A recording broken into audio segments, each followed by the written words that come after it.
Clementine, by the way. I'm Joel. Hi, Joel. No jokes about my name. You like? You look like a tangerine. I want to be a great, big, huge elephant. You're trying to figure out, did I have sex with someone tonight? Isn't that how you get people to like you?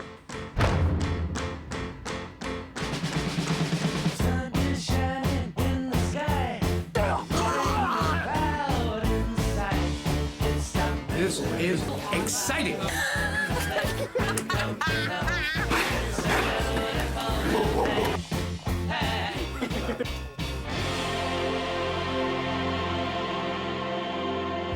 What's the name of it again? Eternal Sunshine of a Spotless Mind. I just say it's a Charlie Kaufman script, and then they kind of understand the vibe of it. It's probably one of the wildest Kaufman scripts I've read. So I end up just saying it's this movie that Charlie Kaufman's doing with Michel Gondry and Jim Carrey and Kate Winslet are in it. You're not a stalker or anything, right? I'm not a stalker. You're the one that talked to me, remember? That is the oldest trick in the stalker book. There's a stalker book. Okay,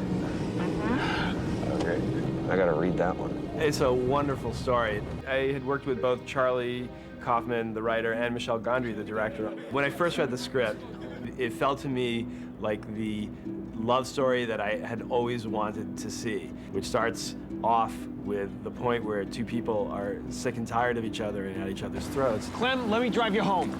Get out of my face! And then moves backwards in telling how they got that way to the beginning of love, to the first blush of attraction, and then wraps around itself and goes back to the end again. It's a love story, but it's not like a romantic comedy. There is an element of mystery and thrill, and it's a lot about relationship. It's about memories as well. I just immediately identified with it. I mean, as I think most people will, the concept is just so kind of universal. A really original way of, you know, saying that we love who we love and we can't help ourselves. Joel, you should come up to the Charles with me sometime. It gets frozen this time of year. That sounds scary. Exactly. I'll pack a picnic, a night picnic. Night picnics are different, and we could... Sounds good.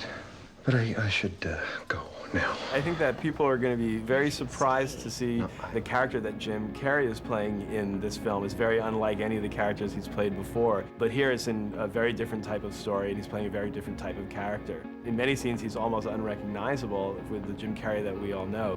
I play a guy who he thinks has found the love of his life, and, you know, I mean, it's just somebody who's expresses a side of him that's in there, but he can't express because he's a very withdrawn character. But you can tell by his drawings that this wild stuff is going on inside. But Clementine is the outward manifestation of that. She's the wild thing that's inside him that he doesn't have the guts to bring out. Don't go too far. Whoa! Ow. Oh, are you okay? Oh! I think I should go back. Huh? Come on! What if it breaks? Jim Carrey and I, for a start, paired together. It's a really unlikely pairing. You know, you would not imagine that he and I would end up doing something like this together. And everyone's playing completely against type. I'm playing the Jim Carrey part, and he's actually playing the sort of Kate Winslet part.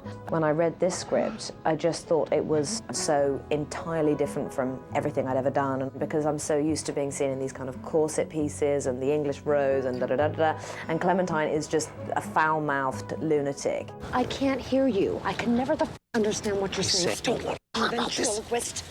We're gonna talk about I it! don't want to You talk. can't just say something like that and say you don't want to talk about it. I'm sorry, Clem. I'd make a good mother.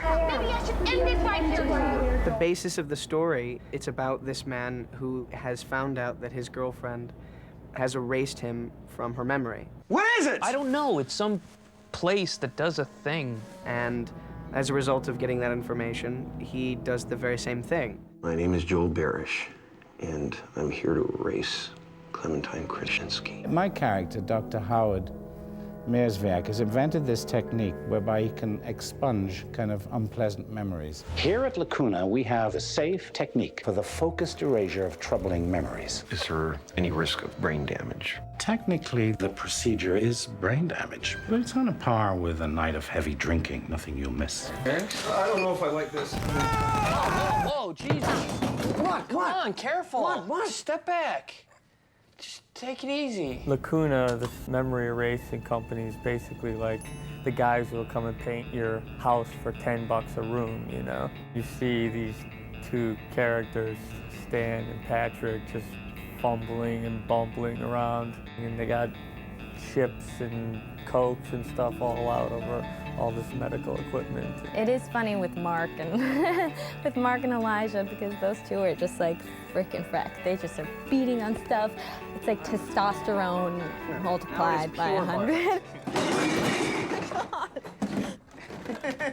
Can you wake him up?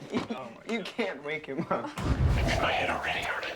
That baby's history. It's all being wiped away. They're erasing you, Clem. You'll be gone by morning. What happens as we're going through the memories and they're being erased is eventually you start to get to the part where you realize that you loved each other and that there were these beautiful memories. You see why you love the person, and he decides that that's a valuable thing to save. Look, we're going off. Can you hear me? I don't want this anymore. I want to call it off. He's off the mat.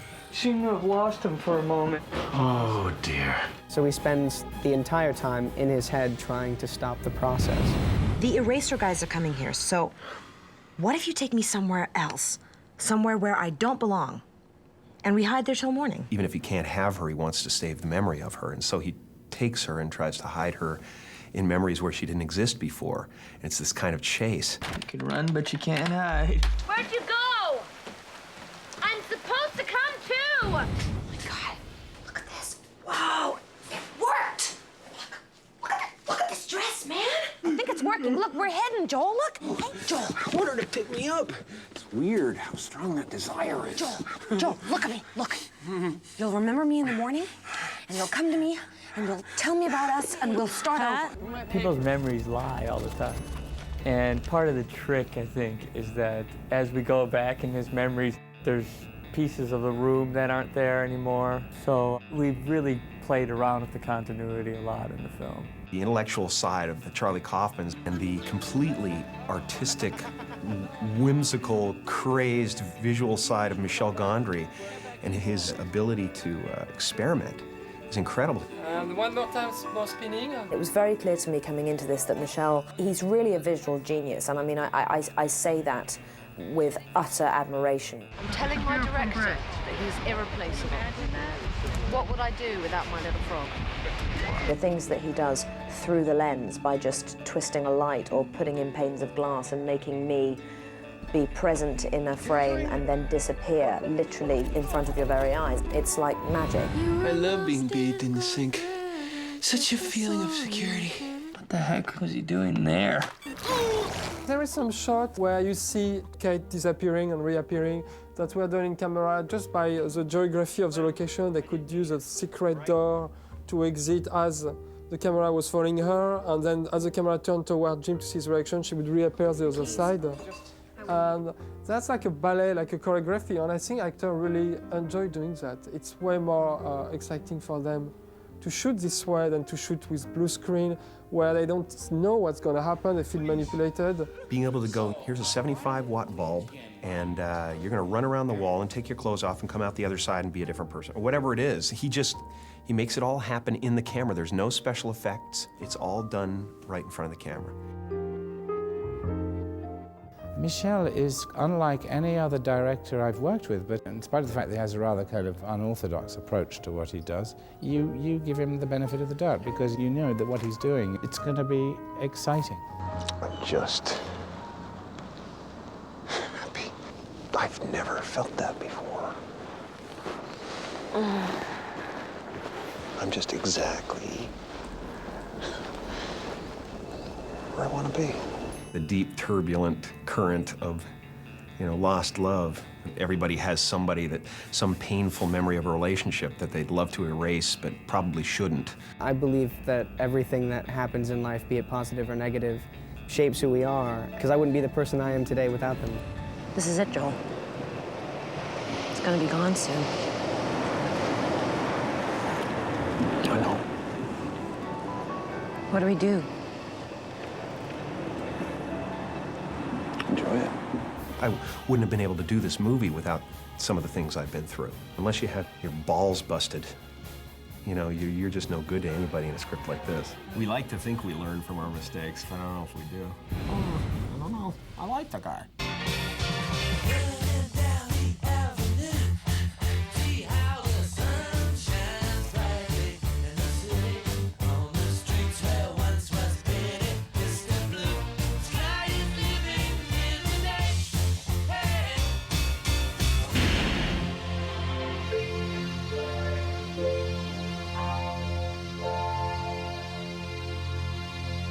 I want my mommy.